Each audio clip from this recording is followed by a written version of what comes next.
Should we go ahead and get started, Ryan? Or do you want to wait a couple minutes? Okay, all right, we're going to go ahead and get started. Looks like we got 2 people in the waiting room, but it hasn't popped up to admit them. There we go. All right, wonderful. Well, thanks everybody for showing up this evening. And my name is Zia Freeman. I'll be doing the training for you this evening. Some of you may recognize me from, or at least my voice, from the monthly trainings I do for the CASAs and GALs across Washington. So thanks for joining us this evening. We're going to be doing whole brain care or whole brain parenting. We bounce between the titles here. And it's going to be kind of an interesting one. A lot of it is done by Dr. Dan Siegel. That's where a lot of the research came from. And so we will be going through that. Please feel free to use the chat box. You can either send things directly to me, your comments, or you can send them to everyone if you don't mind everybody knowing your comment or your question. So if we cover something that resonates with you on the screen, please feel free to put in a little story or some comments, and I'll keep my eye on that box. Also, just as a further introduction, of course, coordinated care provides the health care for all kids in foster care across the state in Washington. And so in addition to the foster care regular age, we have our extended foster care that we cover and our alumni, which is 18 to 25-year-olds. And we also provide coverage for many adoptive families, as well as for young people going home to their families, their birth families, for 1 year after that dependency is dismissed. They also receive coverage. Coordinated care is one of the 5 managed care organizations in Washington for just general Medicaid. So if you know someone that is in need of insurance and they qualify financially, that is one of their choices. And we also have Ambetter, which is on our exchange for those that don't quite qualify for the Medicaid level, but still is an economical plan with some good coverage. My role within the company is that I'm a community educator. So I work within the foster care program, and I come from a strong background of adoption and foster care, both domestic and international. So I have learned a lot over the years working with kind of both those factions and the families that care for them. Please feel free to always utilize me as a resource in your work. I provide these trauma-informed trainings across Washington. My territory for in-person tends to be central and eastern Washington, but during COVID, those lines, of course, have certainly blurred. So tonight, we're going to talk about kind of the brain and what does that look like on trauma, if you will. So I'm going to warm up the PowerPoint, and as I always do, I turn off my video. When I'm training, I find it a distraction, but please feel free to leave yours on if you would like. That's entirely up to you. And again, I want to see some participation. So utilize the chat box if you have a comment or if there's something I can answer if you think I'm going a little bit too fast. So that's okay. Let's keep it interactive so you can get as much as you can out of this. When we're at the end, I will send you my email in the chat box as well as the PowerPoint. And then I always like to share the flyer I do for the support group that I run virtually for caregivers. So foster, kinship, and adoption families are welcome to attend that as well. Okay, so tonight we're going to talk a little bit about basic brain functioning, explore those links between brain functioning and attachment, explore the role of reflective parenting that can help repair and improve attachment, understand left-right brain integration, and learn some strategies to help youth integrate their thoughts and actions. The nice thing is, of course, our children come from trauma. Well, that's not the nice thing. But the nice thing is from a very young age, they can learn to do some deep breathing or have a better understanding of how their little brains are working in a very basic way. And of course, self-soothing behaviors are always helpful as well too. So I will be asking what you think in regards to the kids you work with, or certainly children in your own home, of how you see some of this playing out. So the definition of the brain is it is the organ of thought and feeling, the controlling center of the nervous system and vertebrae connected to the spinal cord and enclosed in the cranium. That's how Webster defines it.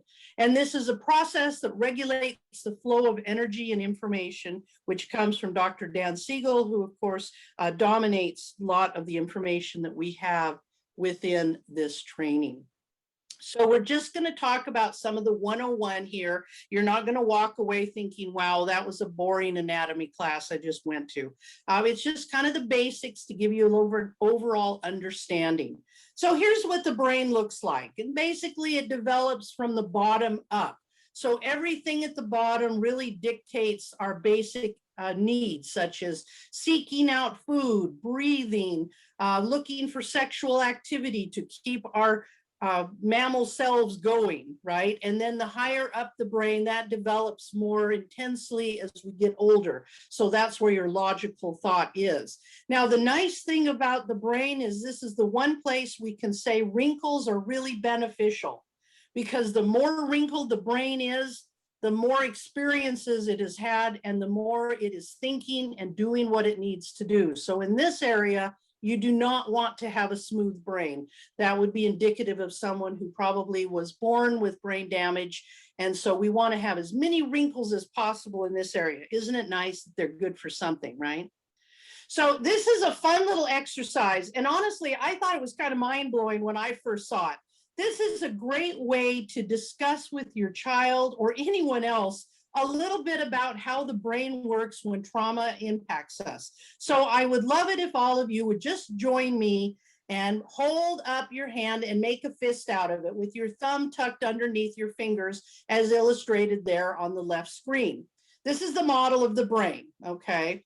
Now, the thumb, that is the emotional brain. That's the midbrain. And basically, this is where emotions and memories are processed.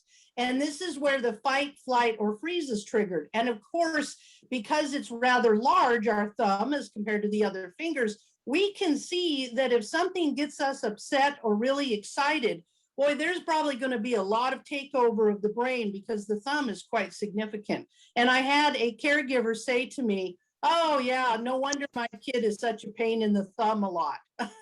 Because this is where the fight, flight, or freeze is triggered. So our adrenaline surges through us and our basic instincts take over. We are in danger. We're either going to fight it off, we're going to run away from it, or we're going to freeze and be like a rabbit and hope that nobody sees us. Then the fingers, that's the cerebral cortex. This is the rational brain, and the fingers come later in the brain. It houses our ability to think and reason, and we wish that our 3, 4, 5-year-olds could utilize this more, but honestly, their cerebral cortex is not very well developed and it's not very big, but that is your fingers. And then the fingernails are very sophisticated in that they're problem solving, but they are rather small. So obviously, when we are upset and stressed, it goes back to the thumb, which is going to be the fight or flight, and that overrides our ability to do good problem solving. So when we are upset, even as adults, oftentimes we can't think of what to do next. If someone said to you, oh, your barn's on fire, some of you might react very well and rush to deal with it. Others might just freeze and their mind goes blank. And I've had a lot of adults tell me different situations where that has happened to them, where they just could not think about anything, even though normally they're very good at processing problems. So when something triggers us, we are prone to flipping our lid, which if you'll see at figure number 2, throw your fingers up in the air and wiggle them all over. Woo, there we are. We got the hands wiggling everywhere. And you'll notice the brain is no longer touching all the other parts, right? We have flipped our lid, which means our emotions are all over the board. The fight, flight, or freeze is pretty much triggered and taken over by that thumb. And we cannot access the logical problem-solving part of our brains. Now, we all see this within our kids or the kids that you work with. Okay, we've seen that. We see the tantrums. We hear about it from the caregivers, like, oh my gosh, she tends to have 4 tantrums a day. You've experienced it if you're a parent, or even if you've only babysat a very small kid. And of course, we know a lot of our children who are older, they might even be teenagers, but they are prone to flipping their lid on a regular basis. So you can actually teach your child that if they are upset, that's flipping their lid, and you can do this hand thing with them, this hand model. Then as we settle down, we calm down, something happens that makes us feel a little bit better, or we wear ourselves out with that tantrum, the fingers slowly fold back over that thumb again, and the brain is back to normal, which means that everything is functioning together. All the parts are touching. And so you can really describe to a child that here's your brain, but when we get upset, we flip our lid. And so we need to do something to calm ourselves back down. And you can think of times when you have probably flipped your lid. Maybe your partner annoyed you beyond belief, and you became angry, and in the argument, you just didn't know what you were saying, and you clearly were flipping your lid and maybe being ridiculous and saying things that you wouldn't normally say, right? So it doesn't matter whether someone is a youth or a kid, we're all capable of doing this. So our brain is divided into these two areas of the hemisphere, the left and the right. And the left, of course, loves and desires logic, and it loves order. It likes everything to be linear and a nice line, and very literal, kind of black and white, and very linguistic, using verbal skills and being able to communicate that way. For any of you who happen to be Star Trek lovers, which I am, you know about the character Mr. Spock, right? Why is it he was definitely someone who loved to be logical and desired order, but why was it that oftentimes he would annoy others? Why did others become annoyed with Mr. Spock from Star Trek?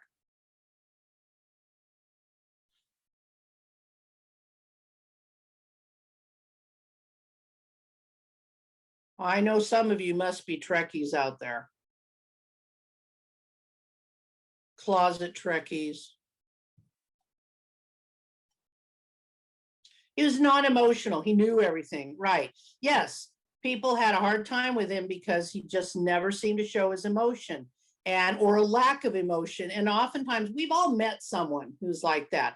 You're maybe being all emotional, you're all upset, and someone might be a little bit more, get over it. What's the problem anyway? Why are you so upset? And sometimes kids think that that's how parents tend to be, because parents sometimes just don't quite get why a kid might be emotional over something that they perceive as somewhat insignificant.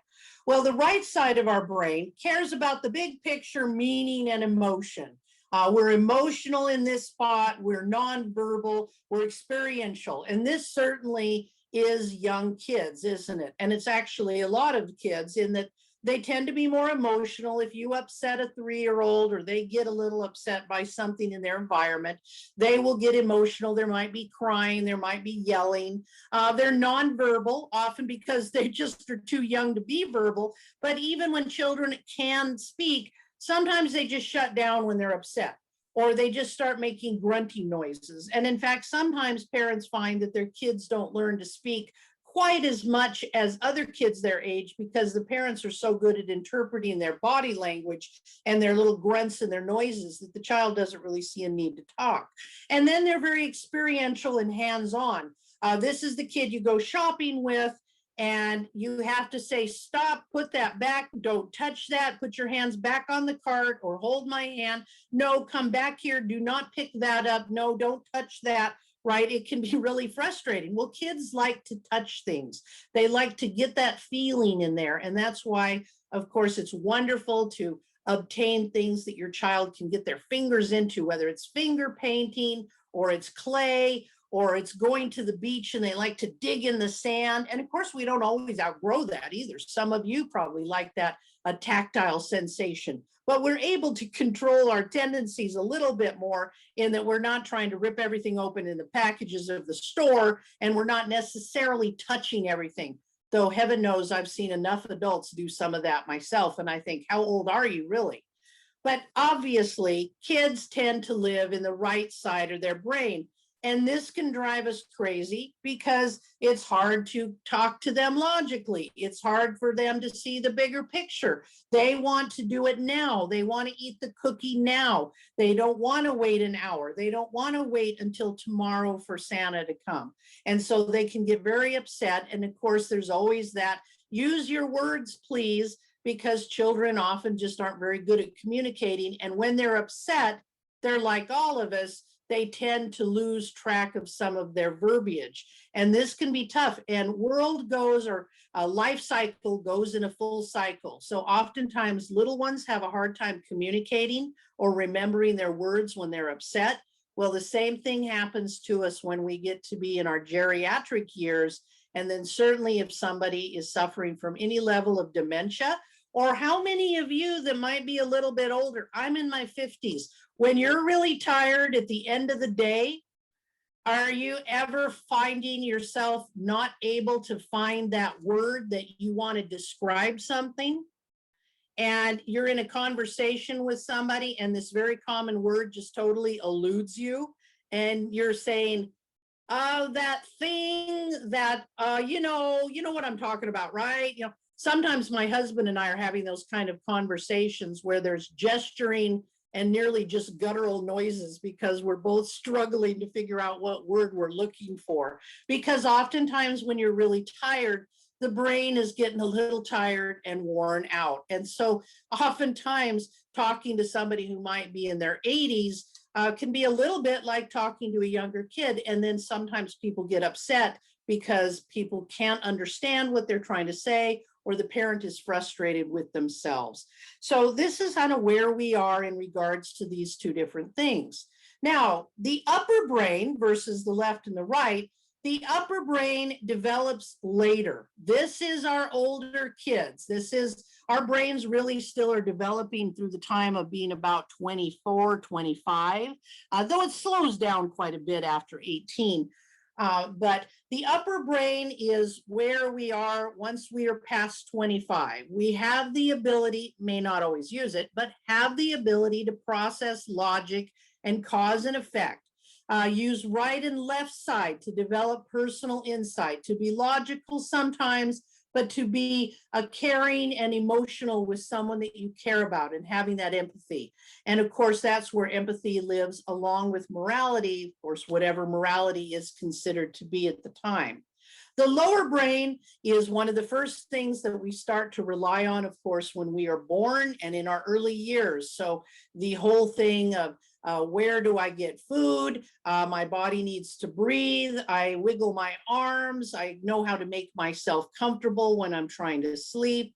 Of course, if something's going to happen to me, I have fight, flight, or freeze. Even a very tiny child, even though they don't really have a lot at their disposal to defend themselves, they might get very upset, or they might freeze and just start staring at somebody if they are feeling threatened. Right. And of course, a child who does have the ability to walk around, well, if something scares them, they may dive under the table or go hide in the closet or hide under the bed to get away from whatever is that may be scary. This is, of course, driven by strong emotions, too. So our lower brain is always at work to protect us and keep us sort of from the dangers of the world, because we are part of the animal kingdom. We are mammals. And so when something is threatening us, we may act in ways that no one would believe you would. And you can be aggressive if somebody is getting ready to hurt you, or they're getting ready to hurt somebody you love. That might take over, and somebody might be surprised at how they react. Or people have said, wow, I suddenly was able to be strong enough to help rip that door open from that car so that someone could get out of the car that was trapped from an accident, right? And so you probably can always think of a time where fear and or anger overtook you. And many times we see this within our kids. They can have the worst tantrums, or they might get quite aggressive and be very destructive in the moment. And then 10 minutes later, they're exhausted and they've calmed down and they don't seem like the same person. Well, of course, a lot of times our kids have a hard time accessing the upper brain. And we have to remember that the lower brain drives us a lot. And if you add trauma to that, then we do spend more time in the lower brain, even when we're older. Now, the amygdala and the hippocampus. The amygdala is basically the lizard brain. You probably referred to that, or the reptile brain. Even though we are mammals, reptiles and certainly do function just on their basic needs. They're not thinking a whole lot beyond the desire to eat and kill and mate and be safe. And oftentimes they are pretty safe just by the fact that they are reptiles. So this is the gateway to our fears, if you will. Our reptile brain wants to keep us safe. And so when something is scary going on, that part of our brain can take over and cause us to run and hide, to become aggressive, to just block out everything that may be logical. And it is buried near the tip of the temporal lobe, and this is present from the time that we are born. The hippocampus is an interesting thing in that it is responsible for encoding and organizing memories. The best way to think of the hippocampus is it's our filing cabinet in the brain. And that works for me to help remember what it does. And so it's like a filing cabinet that probably you all have in your home somewhere, right? I'm looking at one right now. And you put things in the top drawer or maybe the second drawer that you can easily access. Those are the things you might use more often. It's easy to slide that door open. Maybe the lever or the lower shelf, you don't use that much. Maybe it's even empty like mine is. You don't put things in there that you tend to look at very much, so you don't access it very often. Well, in our brain, this is where that top drawer is the stuff that we do all the time. Drive the car, brush our teeth, figure out how to get to work, and you just drive there. I mean, how many times, if you've been driving for a long time, maybe you've jumped in the car and you've gone on a path you've gone on many, many times, and you kind of go off into la la land and you suddenly wake up and say, wait, where am I? Oh yeah, okay, how far have I gone? Especially if you have a trip that's going to involve some distance and you've done it a lot, you just sort of step off. For example, when I was traveling pre-COVID, I would go over to Western Washington 4 times a year. Plus my husband and I, as I said earlier, growing up in Skagit County, we go over there to see family. So there's a big portion of that 5-hour drive from our home that you just can go off into la la land because you're out there on the freeway in a straight line and there might not be a ton of traffic. And then you just sort of wake up at some point and go, now, where am I? Oh yeah, okay, here I am. I'm coming up to Ellensburg, for example. And so the hippocampus also classifies and categorizes all of these things and memories so they can be used at a later time. And our memories are best processed either during sleep or when we're just calmly sitting around. An example of that would be, have you ever tried to remember somebody's name, or you're trying to remember an actor's name in a movie, right? And it just eludes you and you can't think of it, but when you're sitting quietly or you're taking a little cat nap in the chair, or you go to bed and then wake up, it pops into your head, whatever that little tidbit was of information you were trying to remember. Oh, that's right. That's what their name is. Oh, yeah. So when we are rested and calm, oftentimes we can pull some memories out. So for example, with children, trying to grill them on what they're doing or why they did something when they're all upset is probably not very useful. Frankly, it's not useful for any of us. It is best to be calm and to be a little bit better rested if possible. And that's also why when we get older and we get tired, our memory just kind of goes, I don't remember the name. Yeah, I know who you're talking about, but right now I couldn't tell you who that is, right? The other side of this, too, in that filing cabinet is that when we might experience some dementia or the brain just gets a little tired as we get older, it's a little bit like a filing cabinet that has a dent in that one drawer that you try and pull out and you have to jiggle it and shake it to get it to come out. That's a little bit like what's happening in dementia. It's harder to access those memories. The drawer just doesn't smoothly move in and out. Someone said, thank you for the examples. You're welcome. That's how I learned it the best.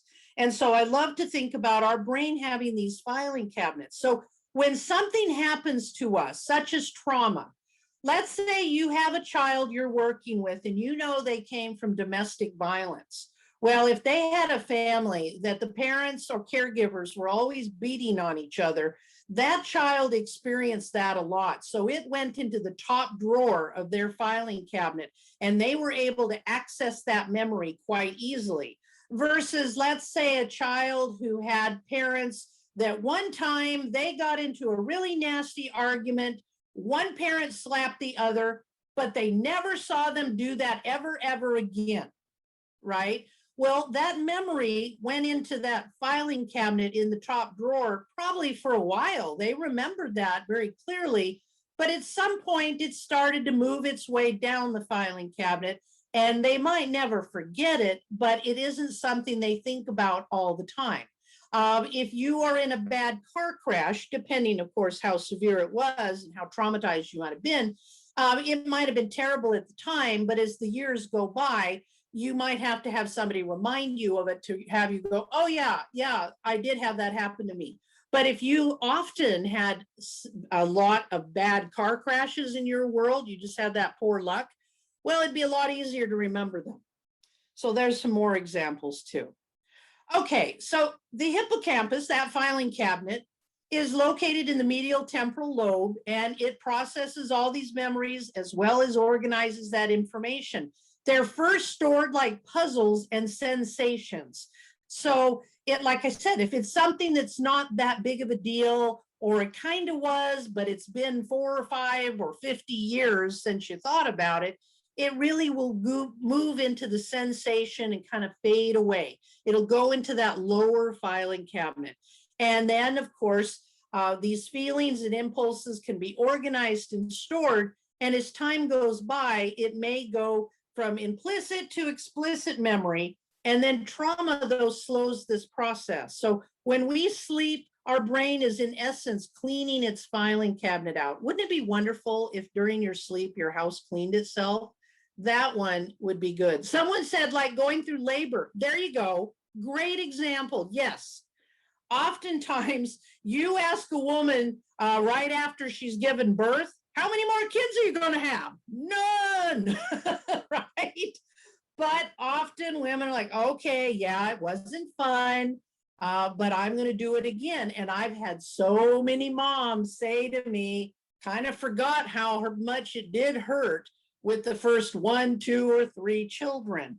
And so that's a great example. And of course, let's say you only had one birth.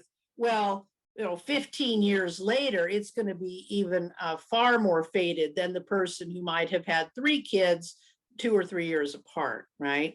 So the difference between explicit and implicit is basically kind of a fuzzy feeling and memory to one that is there every single day.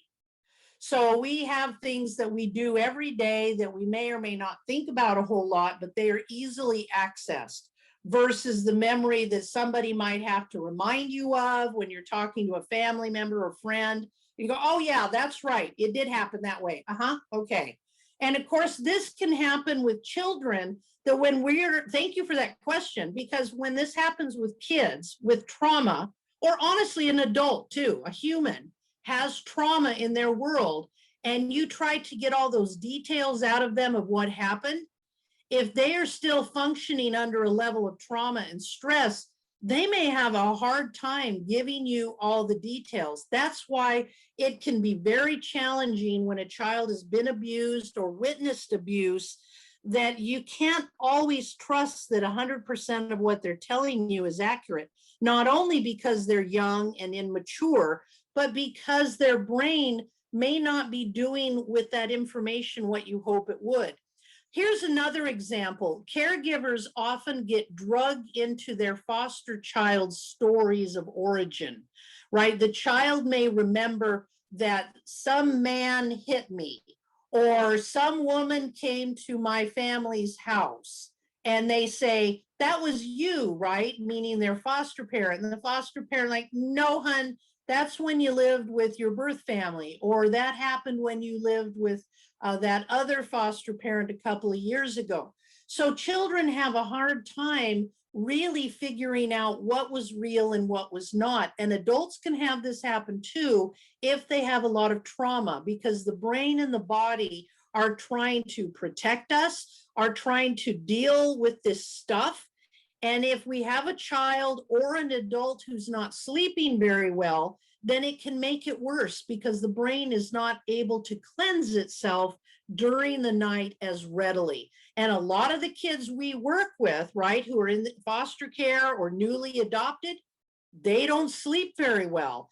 This is why soldiers who have post-traumatic stress disorder oftentimes are struggling to share what happened to them in an accurate way, because they often are not sleeping and they're just reliving that trauma in their nightmares. Yes, so children and adults can have nightmares. And then this also, you wake up and you remember this horrible dream, and it lends itself to being perhaps fact rather than the fiction of the brain trying to process what's happening. And yes, that's what's kind of going on in our dreams. Sometimes it's our brain trying to make sense of something or work something out.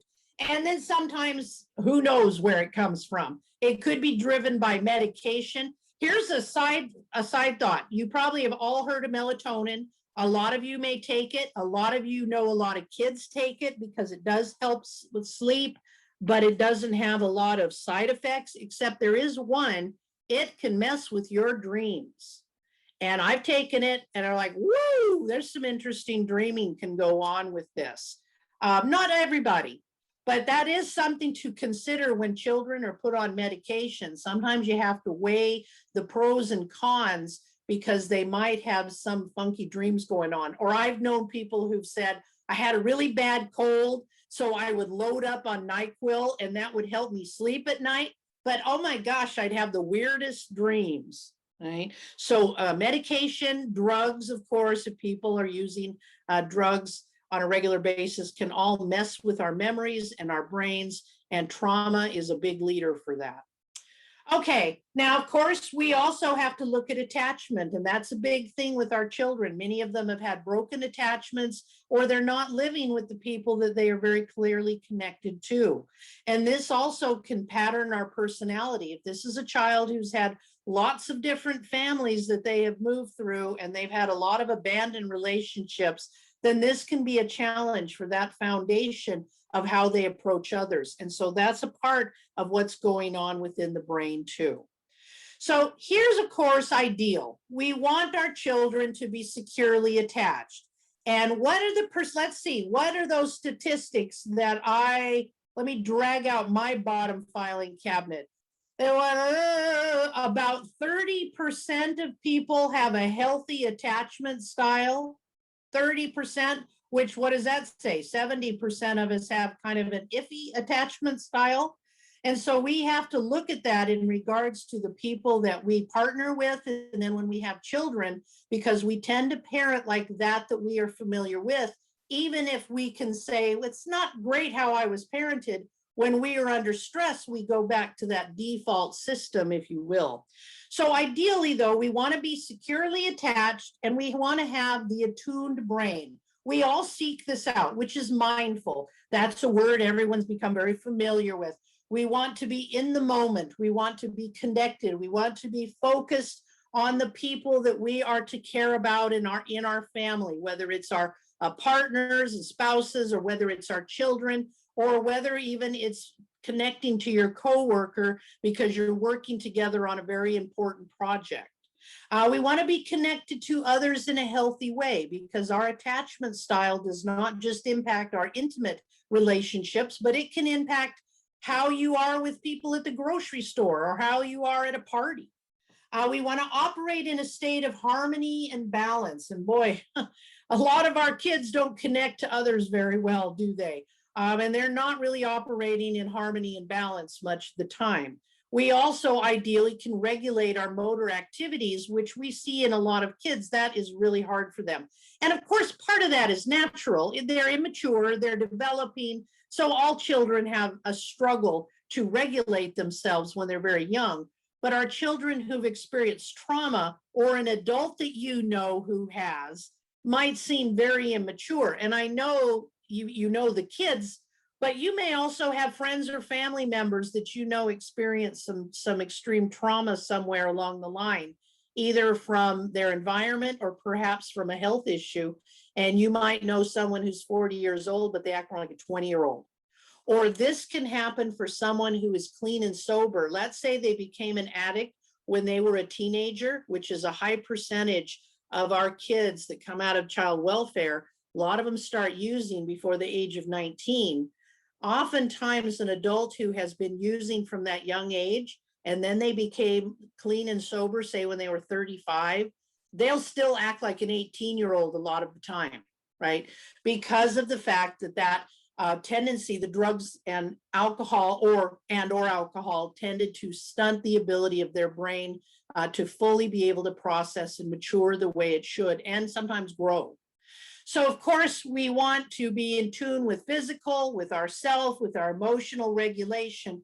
This is ideal. None of us are perfect in this, I would say, but this is what we strive for with our children. Well, this is what we see in a lot of our kids in the child welfare system. They are insecurely attached, meaning they are very needy.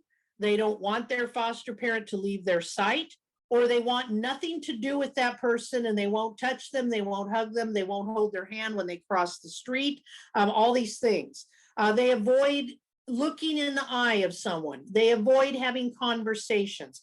I am sure many of you as CASAs, you go out, you meet with the kids assigned to you, and you all know the ones, they don't want to meet with you, or they just sit there and kind of grunt at you in response to your questions, or you say, hey, do you want to go for a little walk?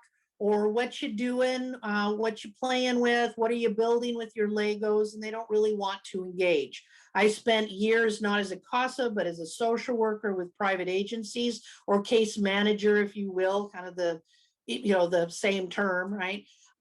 Meeting with families and having to check with kids, doing those child and welfare checkups. And kids honestly didn't want to have anything to do with me. They'd see me come in the house and they'd go in their bedroom, and I had to learn pretty darn quick. It wasn't really personal to me. It was my role. They did not want to talk to somebody from the system that they felt carried a little too much authority and probably didn't care about them. They're disconnected from others. These are the kids that have the poor social skills. They may kick the dog and think it's funny. They may cry, or they don't react to a movie when everyone else is laughing. They're just disconnected often from the people around them. They're ambivalent and anxious. They're terrified that the foster parent went to the store for 5 minutes without them, or they don't want to go to school, or they are scared to be in their bedroom by themselves. They're just very nervous. If you say, we're going to go downtown and see the Christmas lighting, oh my gosh, that's scary. Or we're going to go trick or treating. Oh, where are we going to go? How do I do this? I don't know if I want to go. And they'll hang back and they don't want to walk up to the door. Now, I'm not talking about kids who are shy. And some of you may be thinking, oh, my own child does that. That doesn't mean they're coming from trauma, but just to know that a lot of these children, they just don't know how to make sense of this world, and it's scary. They have a sense of confusion regarding relationships. Who are you again? Which honestly, do you blame them? I mean, they've got their birth family, but they don't live with them. Then they get these foster parents, and they may move to another foster home for unknown reasons. And then they have social workers and CASAs and therapists and doctors coming in and out of their life. They don't know who's who. So that is really not surprising. They're disorganized. These are the kids that, oh my gosh, how do you find anything in here, right? They're just above and beyond what someone is. Someone says no blame. Let's see, would you explain a little more what you mean by no blame? I'm not catching. Yeah, thanks, Zia. I was thinking, kids, especially younger, who are going through or have gone through a lot of trauma, people will sometimes tend to blame them, and really it's a condition they have. And right. We have to learn from you and do our research to find out that this is a condition or conditions that they have. So they're, blaming them is just going to make it worse. So we have to understand why they are acting the way they are and not blame them. Yes, yes, absolutely. And that's kind of what, this training is focused on, because they can look like they are being very stubborn and disagreeable. And why aren't you cooperating, or why aren't you minding me?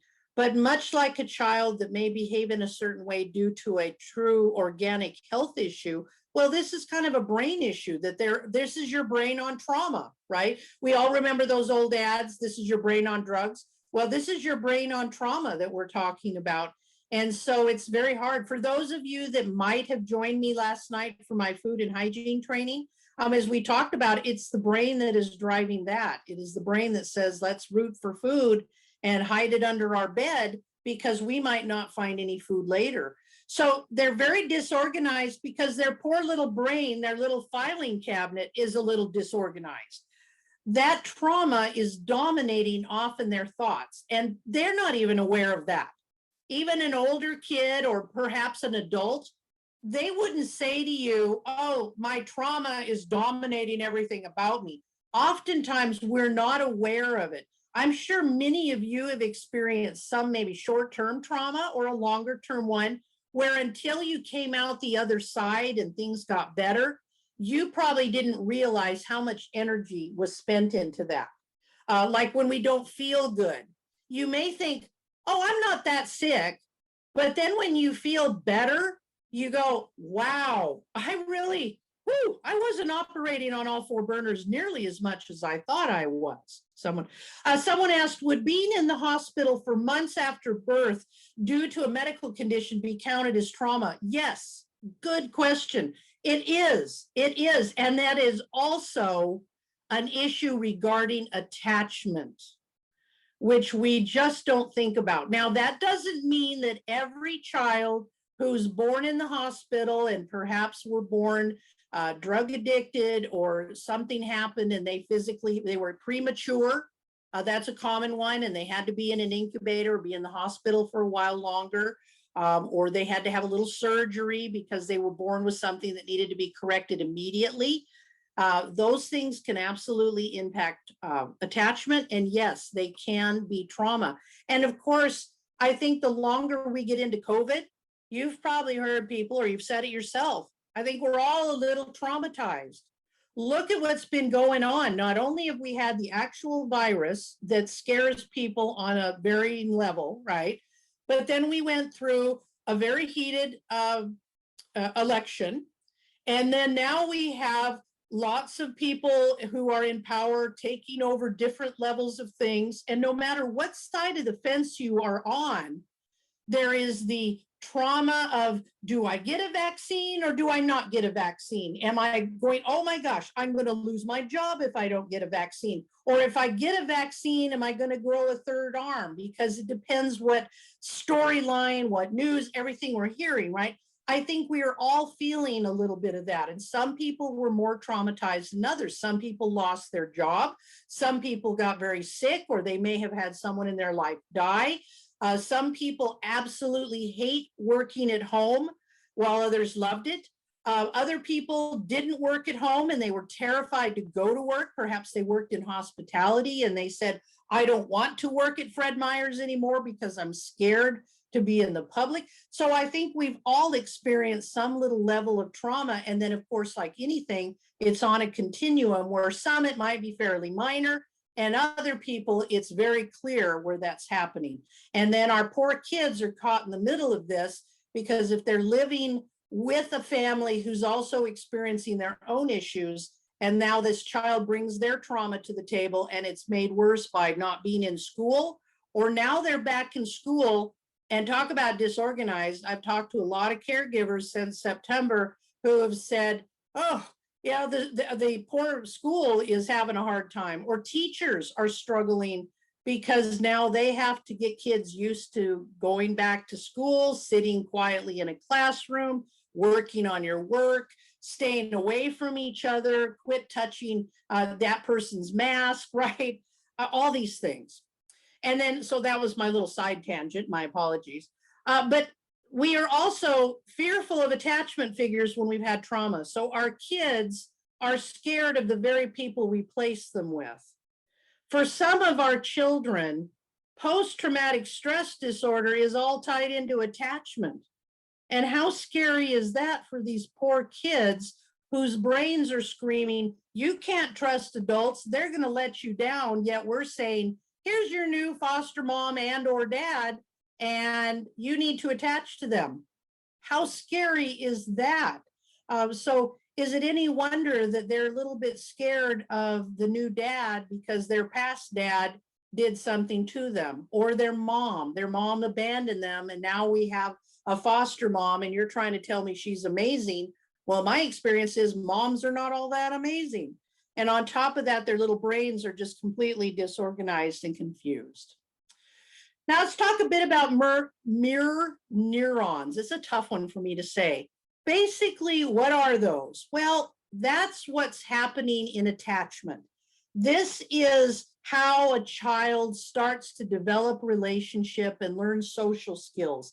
They have social interaction with their moms and their dads and their grandparents and friends who come over and they coo over the baby, and you smile and the baby smiles back, and the baby waves their arms and you wave your arms and they wave their arms, right? And there's a whole lot of imitation of adults around them, and they become attached and connected. And we usually give babies and toddlers a lot of positive energy because they're so darned adorable. Well, those mirror neurons are helping us develop relationships and learn to trust. So in relationship to that, how can we help our caregivers help a child who has trauma and doesn't trust us? It can be done through reflective parenting, and this can work for all ages. This is a process of reflecting a child's internal world, interpreting their actions with an understanding of the underlying thoughts, intentions, and feeling in a child's behavior. What does that mean? Well, in ways it means mirroring your child. If your kid comes slamming in the door and throws their backpack down and kicks the coat, your tendency as a parent might be to say, I have told you not to slam the door 10 times this week. Do not throw your coat down, put it away. And what are you doing being so crabby anyway? Well, that can be our natural tendency, but that is probably just going to provoke the child into acting worse and not sharing what's happening. How do you do reflective parenting? Well, you kind of suck down that initial reaction of irritation, and you say to the child, wow, looks like you had kind of a hard day. What's up? What happened? Or you want to talk about it. And you can do this with anyone, of course. Your partner may come through the door being all crabby. For any of you who have been in a relationship for more than 5 minutes, you've experienced this. Your partner comes through the door, they're all grouchy and crabby. They might yell at the dog who's jumping on them. They may be like, well, I want something to eat. Well, we don't have any milk. This is really annoying. We never have milk. And within 5 minutes, you can be in an argument because they come in the door all crabby. Well, what you can do, be like, ooh, what happened today at work? Or what happened at your mom's house? Or whatever you might open up with. And so rather than kind of going on the defensive, when we are reflective and we look at their behavior that is presented to us in a way that is not, impunitive, this can be reflective. The idea is that this will help repair attachment issues. And we've all been there, whether it's with your own children or it is with watching your foster parents with their kids, or you're with your partner. It will help repair that relationship, or we can end up in a big fight with them and just make things worse. So how do you know you're being reflective? Well, you stay open. Someone said, thank you. I love this de-escalation process to find the root of the problem instead of reactionary to their behavior. Yeah, but I know it's easier said than done, right? Whether it's your kid or your partner, you get really annoyed. Or frankly, even my cats. I have a few cats. I've got a couple of them that are always going after each other. And there are some times that me is yelling at the top of my lungs at these cats who are running around trying to beat each other because I'm frustrated with it. So yes, it's easier said than done. But how you can look at yourself and know, am I doing this right? Are you open? Are you being curious about what's happening? Oh, you had something go on today. Wow, looks like you had a hard day, or wow, something's up. However you may phrase that. And this can help because the person isn't feeling attacked. You're just asking in a friendly voice. And I'm not saying you go, well, what the hell happened to you today? you want to say, "Ooh, something's up," right? Gosh. Or you might even give them just a couple of minutes of breathing space, and then you go, "Hey." And then when things have calmed down, of course, you can say to the kid, "Oh, kiddo, could you please pick up your backpack and put that away?" Or maybe today you pick it up and you drop it at the door of their bedroom, right? And you let it go for today. Or your partner that, the dog is being annoying. So you kind of run the dog off for a minute and you give the dog pets and say, "Mom or dad will pet you in a minute. They just are, they're having a little bit of a moment right now. They just got home, give them a break." And so when you stay curious, when you stay open, this can be a sign that you're doing reflective listening or reflective parenting.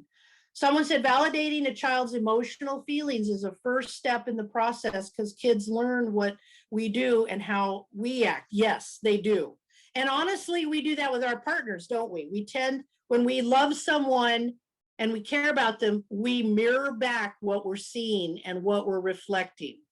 And so it's very important that we understand we can either go on attack mode and put that person in attack mode and get right in the middle of their anger and their despair, or we can step back a little bit and say, "Whoa, something's going on here." And that can be very, very helpful. And of course, like I said, you might know the person well enough too to know, maybe I let this kid go to their bedroom for a couple of minutes. And now, if they're going to be destroying things, that can be hard to let go.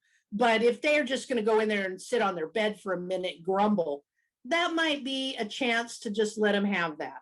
I had a parent that they learned with their 7-year-old, their foster child, that come rain or shine, and this was in Western Washington, so you get a lot of rain. They went to the park every day and they would take a walk on the interurban trails and they would let her go swing in the park and play on some of the jungle gym equipment. And it didn't matter whether she was in a good mood or not, they did this, but it was really beneficial when she was in a bad mood. And when she was really crabby after school, they would go to the park very quickly.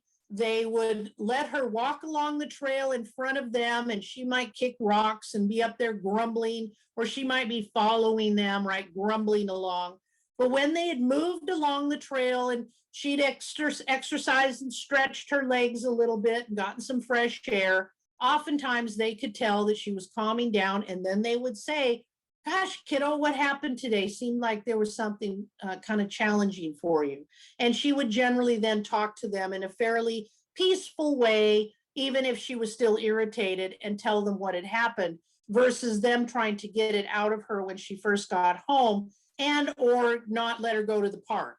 And so, of course, she would complain. She'd be like, "It's raining. I don't want to go to the park." "Well, we need to get out and get some exercise. Put on your rain boots. Here's your raincoat. Here's your gloves. We're all going to go." And 9 times out of 10, everybody felt better after they would do something like that.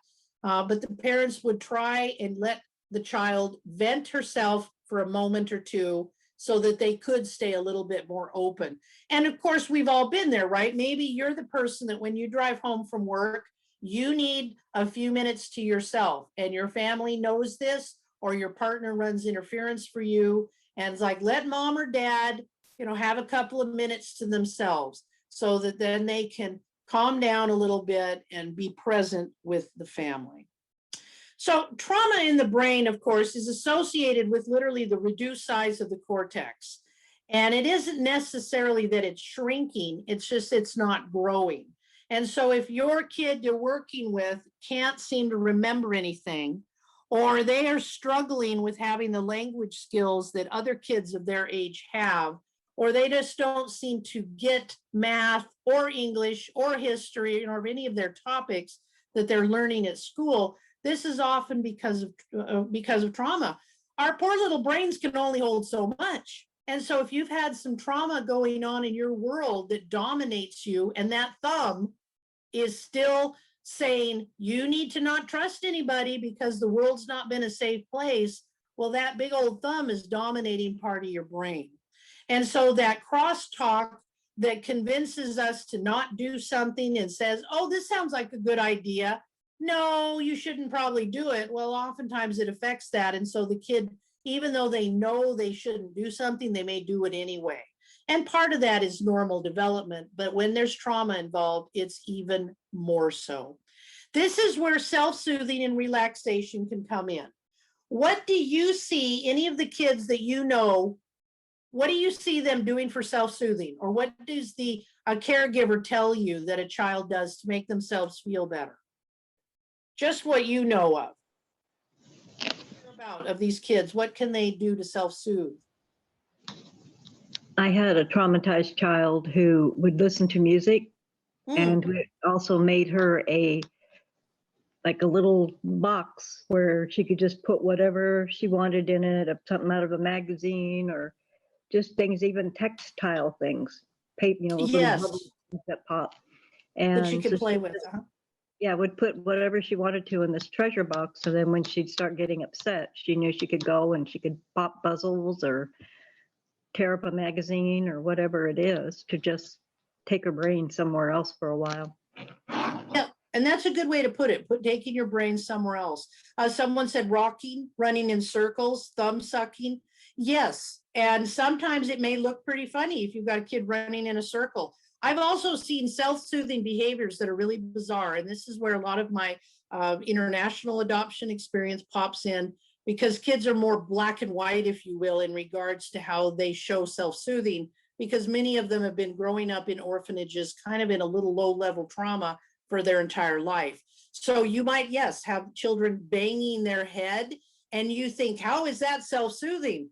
Well, it is, because what the child is unconsciously doing is balancing the right side of their brain with the left side of their brain, and they actually feel better, even though it's very alarming to watch. But most of the time when children do those things that are a little violent, most of the time they're not really hurting themselves. Now, there are exceptions, but oftentimes it is something that looks bad, but not as bad as you may think, or a child who throws themselves on the floor.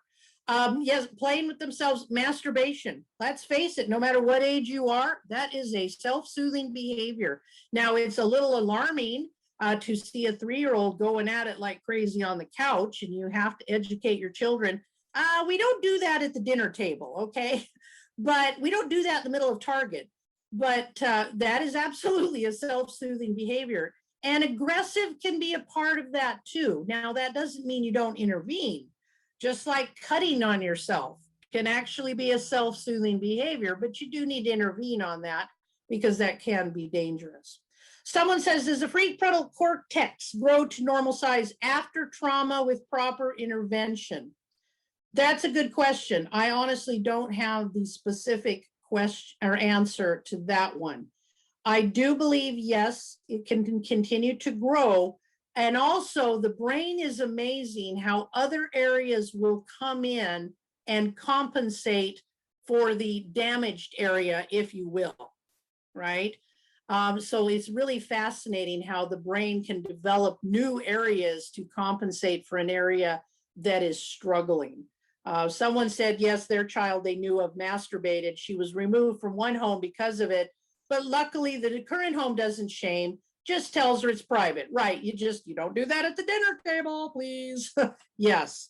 And so encouraging parents to buy the soothing things like that you mentioned, where they can touch things, they can pop those bubble plastic items. Those come in all sorts of shapes and they're really fun to play with. Right now, I have a thing in my hand that is made for just this little stress ball.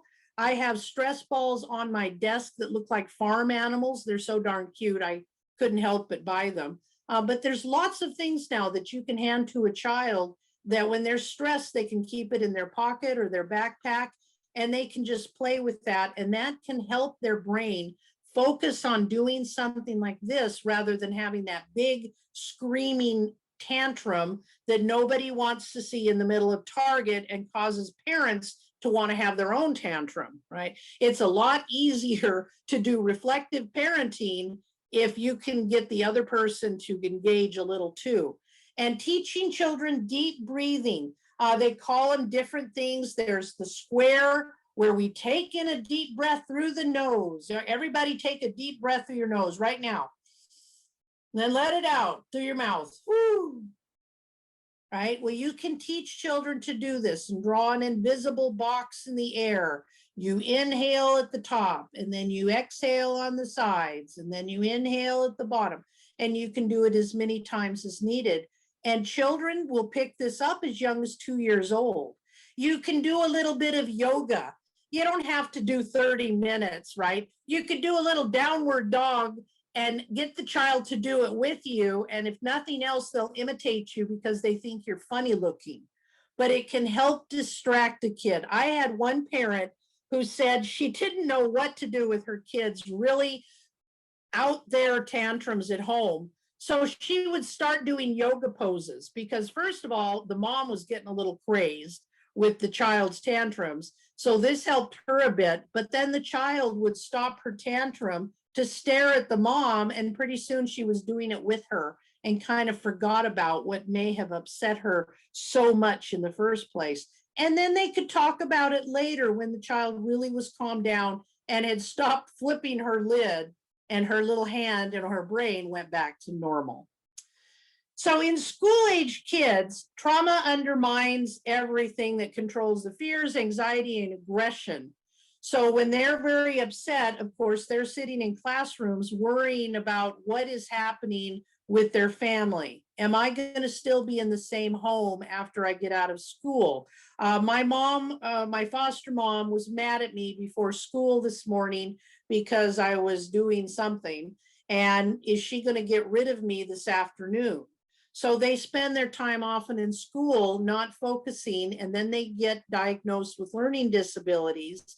They get diagnosed with ADHD because they struggle to control their impulses and manage their stress.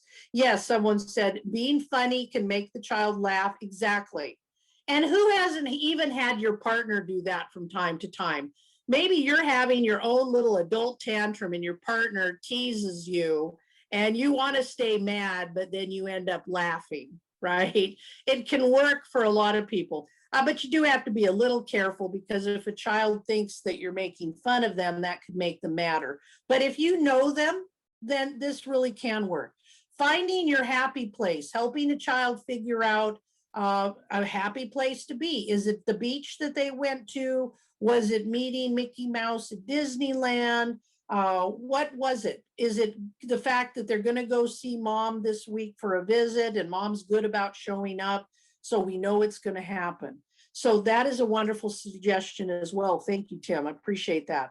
And so you really want to help this child find something they can think about when the world is making them a little bit crazy. Okay.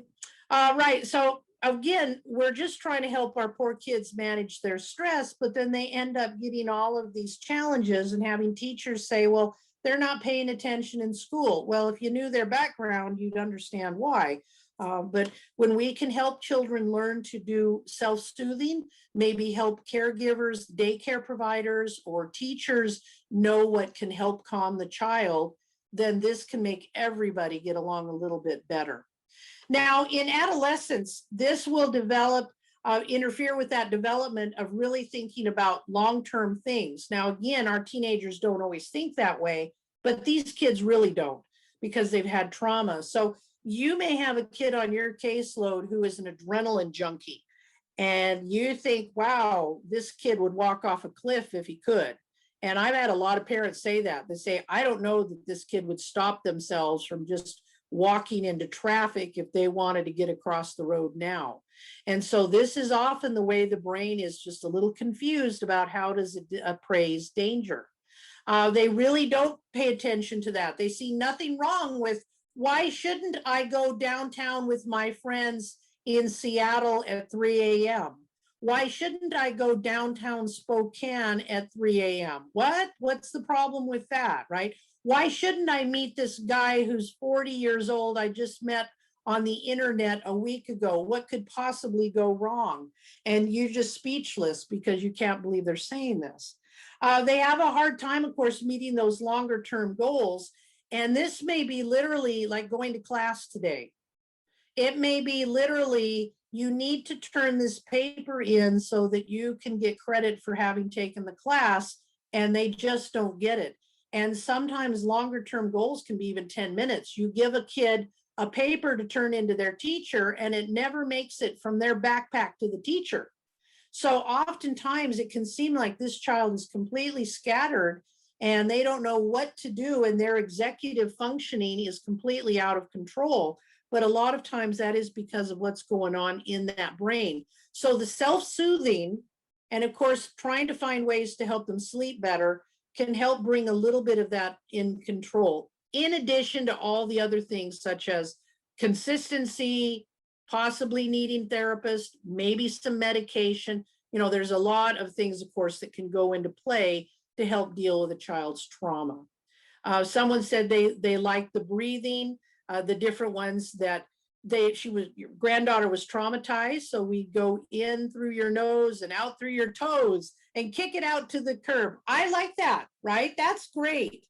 And that would get the kid giggling. That's a great image that you would use. And so there's lots of different things you can research and find different ways of making it seem fun.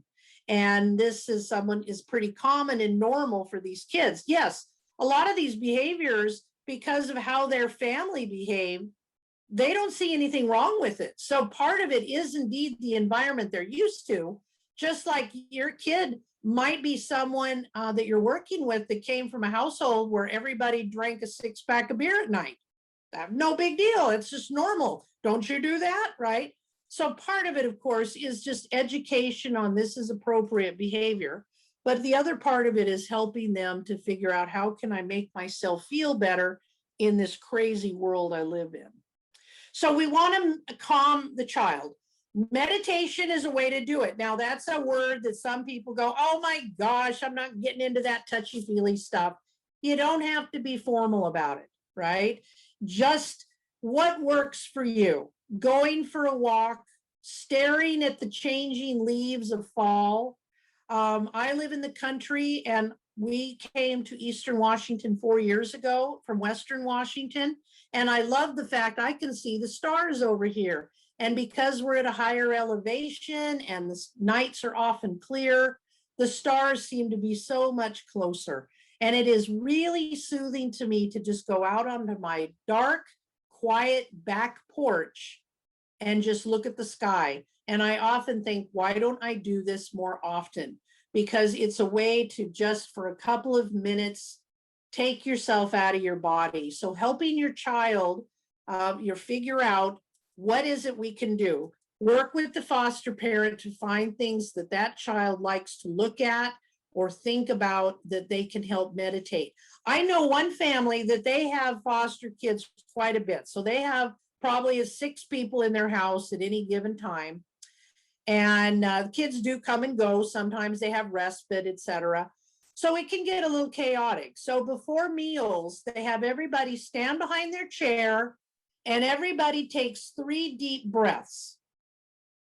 Now, admittedly, she said, the kids roll their eyes at us almost all the time. Like, I don't want to do this, I'm hungry. I'll be quiet, we're going to do it. The sooner we do it, the sooner you get to eat, right? And everybody takes 3 deep breaths and then they sit down. And she said it is really amazing how everybody is a little calmer and a little more centered, even though they may have been frustrated up at that point. Someone says, making me jealous. Oh, sorry. Believe me, I know. I lived in Kent in the city limits. Now I live out in this little bitty town and we have acreage to stare out into. However, I also have to drive 40 miles if I just want to go for a hamburger. So there's some trade-offs. Someone said teen playing with their cell phone can equal soothing. Well, yes, we do it too, right? Do you find it soothing? Sometimes you look at lots of videos that you see are funny. You look at Facebook, you look at your email. Yes and no. Electronics are such a complicated thing. They actually mess with our brain, but yes, they can be soothing. I certainly know when I'm tired and I've had a stressful day, I will plunk in front of the TV, as does my husband, and we might just mindlessly surf channels. I'm able to have 2 living rooms. So he sits in his living room and I sit in mine. Yeah, calming naps can be helpful. but you do want to limit a little bit with the apps and things with kids. I'm not talking about you as an adult, but with a developing brain, it does interfere a little bit with attachment and relationships. So I encourage you to have kids and encourage your foster parents to get those electronics away from them in the evening after a certain hour, put them away, charge them in the parents' room or in a cupboard, and have kids do things physically, have things they can touch. Do they want to sing a song? Do they want to play a board game? Do they actually want to read something, even if it's a comic book? If they're into graphic novels, great. Anything that will sort of engage them. Video games fall in the same category as cell phones. Certainly fun. I'm not saying they shouldn't do it, but they shouldn't be doing it for 6 hours a day. So when, of course, many of you know this, with practice, you can pull up a memory of something that really pleases you, that can help you through a situation. I tend to be claustrophobic. I had to have an MRI for my neck a few months ago, and I had to talk myself off the ledge in that darn thing because it's just horrifying to someone who's a little claustrophobic. So I envisioned being at the beach with the wide open space, with the big body of water in front of me, and listening to the sounds of the water lapping on my toes because I love the beach and I love the water. And that helped me get through it. So when we can pull up some vision and help our kid think of something wonderful, this can help calm them down. And if you can share it with the teacher, have the foster parent share it with the teacher. If you're not talking to the teacher, this can help them then calm that child down a little, of all ages, whether you're talking about a 5-year-old or a 15-year-old. Okay, we want our brains to be together, right? We want a balance. So we want the emotional side to also connect with the logical side. So what we want to do is encourage touch. If you're trying to communicate with a child or a person who is emotional, giving them a little hand on the shoulder can be helpful. But do be careful. If some child or an adult is really wound up, do not touch them, because you can actually get hurt that way. And I've known a lot of foster parents that inadvertently got slapped, or, you know, just be careful. But when the child's not being aggressive, you can just put your hand on their shoulder to communicate with them, look them in the eye, talk slowly, talk in a whisper. This can make them listen, you know, harder to hear what you're saying. Let the child tell their story however they want to tell the story. This gets them into their brain, because you have to think about your words a little bit. So when they're telling a story and actually using words, this can help them pull into the logical side of their brain. Helping a child understand their emotions. Wow, I think you sound like your feelings were hurt. That sounds like that kid really hurt your feelings. You say you're mad, but I wonder if maybe that was because he really hurt your feelings with what he said. Or maybe that scared you a little bit when the teacher or your dad raised their voice, even though they probably didn't mean to scare you, right? Helping the child understand what emotions mean and what those feel like. Like, what happens when you're going to get mad? Do you see red? Do you see white? Do you feel your stomach tense? Do you feel your hands go into a knot, right? So sometimes helping children to understand what's going on in their body can be helpful. It's helpful to all of us, honestly. And of course, just logically explain to the child, you've had some challenging things happen to you. And so your brain is trying to take care of you. But sometimes our old brain doesn't need to help. Sometimes we have to say to our brain, you've got this. I've got this. You don't need to help me right now. I'm okay. It's okay. You don't need to be scared of me being in this MRI tube, because I'm okay. I know I am safe. So brain, quit trying to tell me that I need to run screaming out of this tube, right? There might be an example for something. And yes, this is part of reflective parenting, is helping them to understand better, to not say, oh, you're just acting badly, or what's wrong with you, or what were you thinking, for heaven's sakes? You're being very immature. You just want to discuss with them based on their maturity. You've had some hard things happen. I know you're still new in this home, or you don't know me and I'm asking you some tough questions. So sometimes our brain is trying to help us out, but sometimes it gets in the way. Like when we sit in class and the teacher's talking, but we're not listening because we're thinking of something else. And maybe the kid will tell you, what is that something else that they're thinking of? And they can better understand it. I had a parent come up to me and say, Zia, I've been reading from Dr. Dan Siegel, who did the research of this training. And she said, I taught my kid about flipping their lid. And now he'll come home from school and he'll tell me sometimes, that other kid made me so mad. I was about to flip my lid, but I walked away because I knew that that wasn't, a good thing to flip my lid. So, sometimes you can really help kids to understand that their brain has got its own little mind at times, and that sometimes we just, things happen. Okay, so of course, teaching our kids about our brain, this is how you do some of that, is learning something new. You can help distract your child or yourself. Learning a new language, painting, or adopting a new craft. This requires the coordination of many regions of the brain, and therefore it distracts that brain from obsessing about something. Helping your brain make new connections, new neural pathways. When we develop new memories, when we go to new places, when we learn to do new things, take up knitting or sewing or gardening, something we're not really familiar with, our brain literally is making new pathways. And I love this. What fires together wires together, according to Dr. Dan Siegel.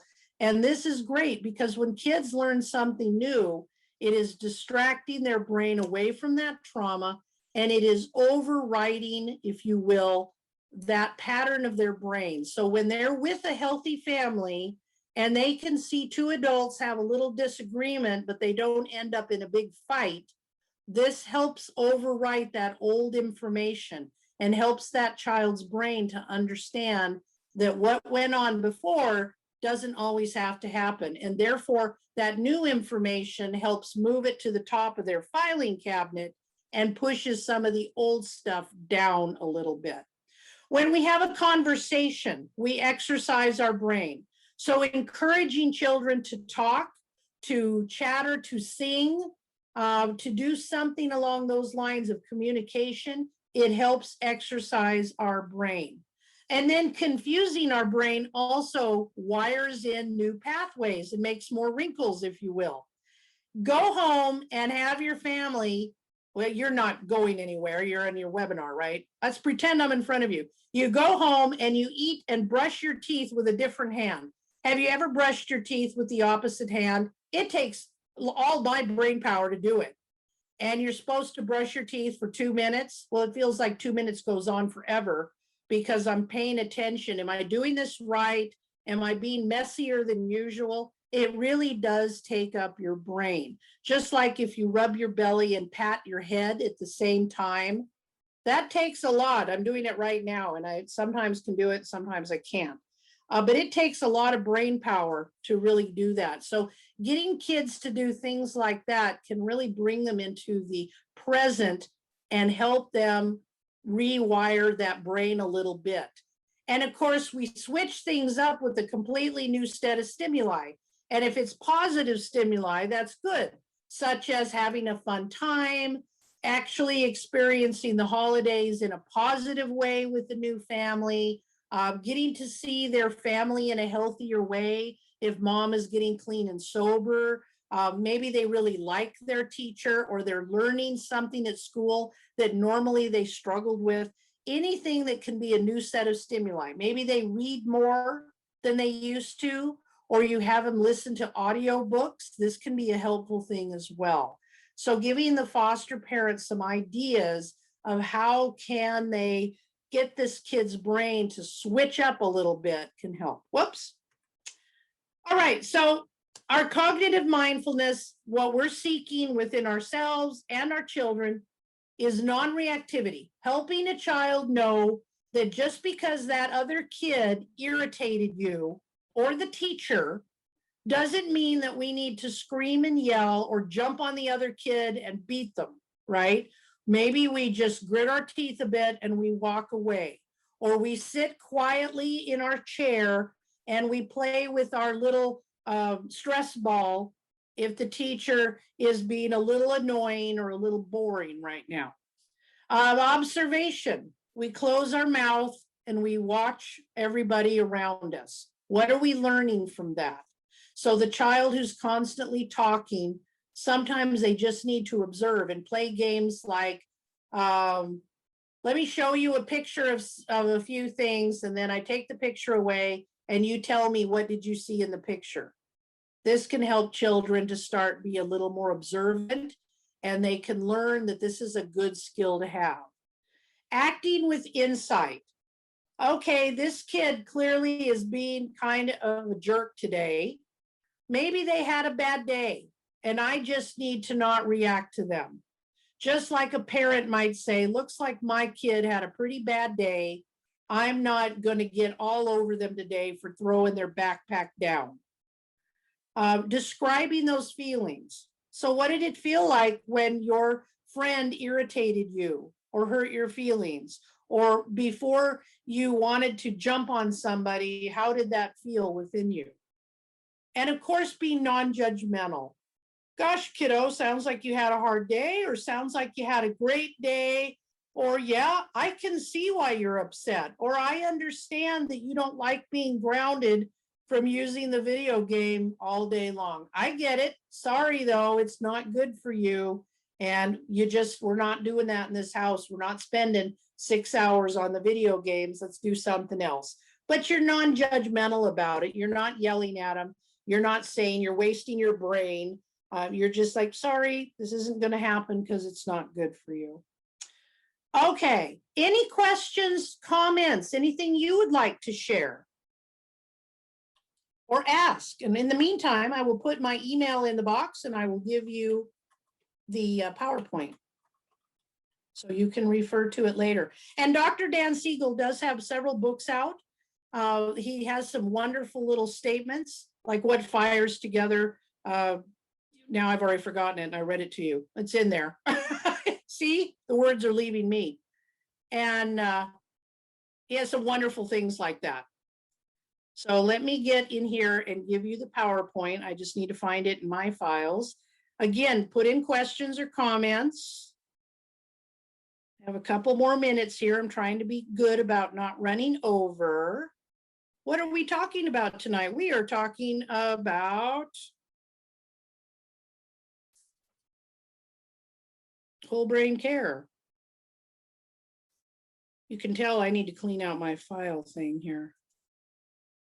All right, there's that. And then I'm also going to give you the flyer for the support group I run that you can share with any caregiver, anyone that works with caregivers. And they can participate. It is twice a month, though in November it's only going to be once because of dates. Someone said, Zia, this was very helpful. Thank you. I do appreciate that. And I absolutely, of course, appreciate all of you being here. And I will be doing another training tomorrow night at 6 and then one on Thursday. We're going to be talking about holiday stress tomorrow night and then attachment on Thursday night. So if you're interested in those topics, you will know where to find me. Okay, any questions, last minute things that I can share for you? All right, well, I so appreciate having you join me tonight. This is wonderful. And we will see you again in future trainings, maybe even tomorrow night. Thanks so much for being here and enjoy the rest of the conference if I don't happen to see you again. Good night.